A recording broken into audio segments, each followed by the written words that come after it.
Hello everyone. आज हम C3 cycle करेंगे कंप्लीट, वो भी ट्रिक के साथ। तो स्टार्ट करते हैं।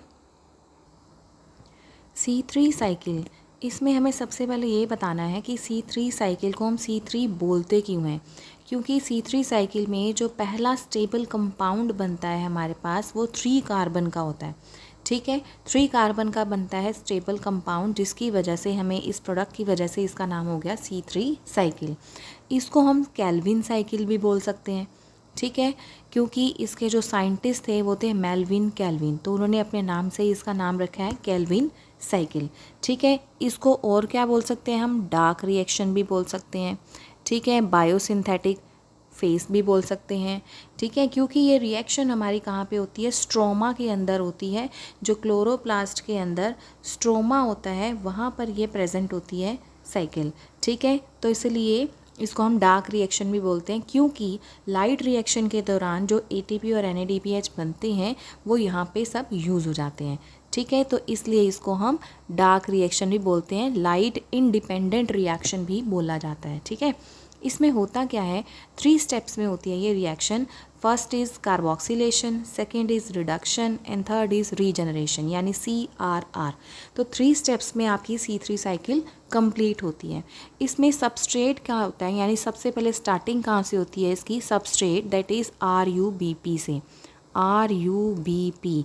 ठीक है, दैट इज़ राइबुलोज 1,5 बिसफॉस्फेट।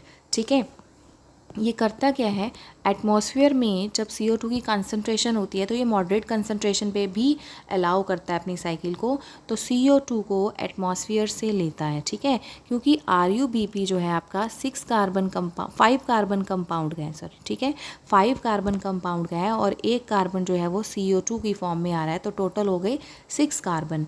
तो 6 कार्बन हो गए, तो इससे जो पहला स्टेबल प्रोडक्ट बनेगा वो आपका बनेगा फॉस्फोग्लिसरेट, यानी कि PGL। ठीक है, फॉस्फोग्लिसरल्डिहाइड या फॉस्फोग्लिसरेट बोल सकते हैं इसको, ये बनता है। ठीक है, जो कि आपका क्या है, 3 कार्बन कंपाउंड का है।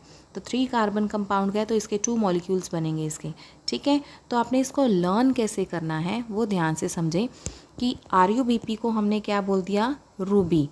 ठीक है, दैट इज़ कोई एक लड़की है रूबी। तो रूबी ने क्या किया, एटमॉस्फेयर से CO2 को ले लिया, यानी कि CO2 को कंज्यूम कर लिया, खा लिया उसको।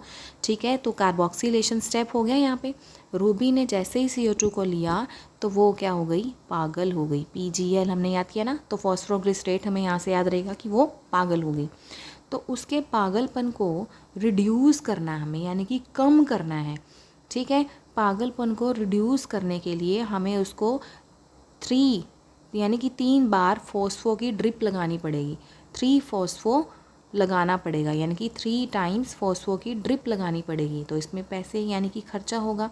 तो खर्चा कितना होगा, इसमें हमारे पास 2 ATP लगेंगे और 2 NADP लगेंगे। ठीक है, ध्यान रखना कितने लगे, 2 ATP और 2 NADPH। 2 ATP से तो ADP में कन्वर्ट हो गया और NADPH से NADPH में कन्वर्ट हो गया। ठीक है, NADPH2 में कन्वर्ट हो गया। तो यहाँ से हमारा खर्चा कितना आया, 2 ATP प्लस 2 NADP। ये ध्यान रखेंगे, किसके लिए, उसके पागलपन को रिड्यूस करने के लिए हमें 3 फॉस्फो की बॉटल यानी ड्रिप्स चढ़ानी पड़ेंगी। ठीक है, इससे होगा क्या कि उसका पागलपन धीरे धीरे रिड्यूस होगा और वापस से वो रीजनरेट होनी शुरू हो जाएगी, मतलब वापस से वो अपनी रियल पोजीशन में आ जाएगी। उसको हमने जो है रूबी में कन्वर्ट कर दिया, यानी राइबुलोज 1,5 बिसफॉस्फेट में दोबारा से कन्वर्ट कर दिया। तो इसके लिए अब खर्चा थोड़ा कम आएगा, यानी 1 ATP यूज़ होगा, 1 ATP से क्या जा रहा है, ADP बन रहा है। तो ये स्टेप क्या हो गया, रीजनरेशन। तो इसमें कितने हुए, ऑल ओवर 2 ATP यहाँ खर्च हुए, 1 यहाँ, यानी टोटल हमारे कितने हो गए, 3 ATP।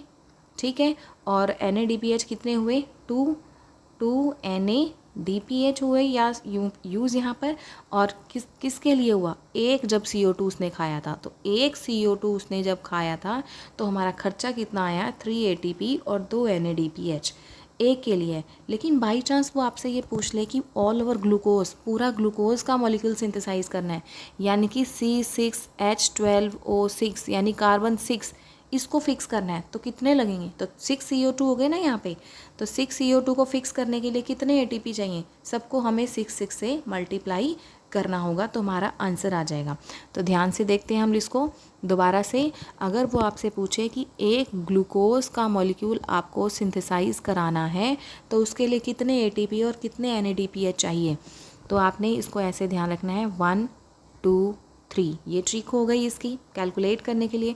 1 यानी CO2, एक CO2 को फिक्स कराने के लिए 2 NADP लगे थे हमारे और 3 ATP लगे थे। तो वो आपसे पूछ रहा है कि 1 ग्लूकोज मॉलिक्यूल यानी 6 कार्बन को फिक्स करना है, तो 6 के लिए मल्टीप्लाई बाय 6 सभी से कर लेंगे हम इसको। ठीक है, तो कितना हो जाएगा 6 CO2 हो गया, 6 2 ज़ा कितना हो गया 12 NADP हो गया और 6 3 ज़ा 18 ATP हो गया। तो इससे आप कैलकुलेट कर सकते हैं। बाई चांस ये तो मैंने ग्लूकोज पूछा है, अगर वो आपसे ये पूछ ले कि सुक्रोज़ में कितना लगेगा, तो ये आपके लिए एक क्वेश्चन है। सुक्रोज़, अगर एक सुक्रोज़ का मॉलिक्यूल है उसके लिए आपको कितने ATP और NADPH खर्च करने होंगे, तो ये आपका क्वेश्चन है। ये आप कमेंट बॉक्स में आप आंसर अपना बताएं कि एक सुक्रोज़ के लिए कितने NADP और कितने ATP हमें चाहिए। This is question for you. ठीक है जी, अब बात कर लेते हैं इसके एग्जाम्पल्स की।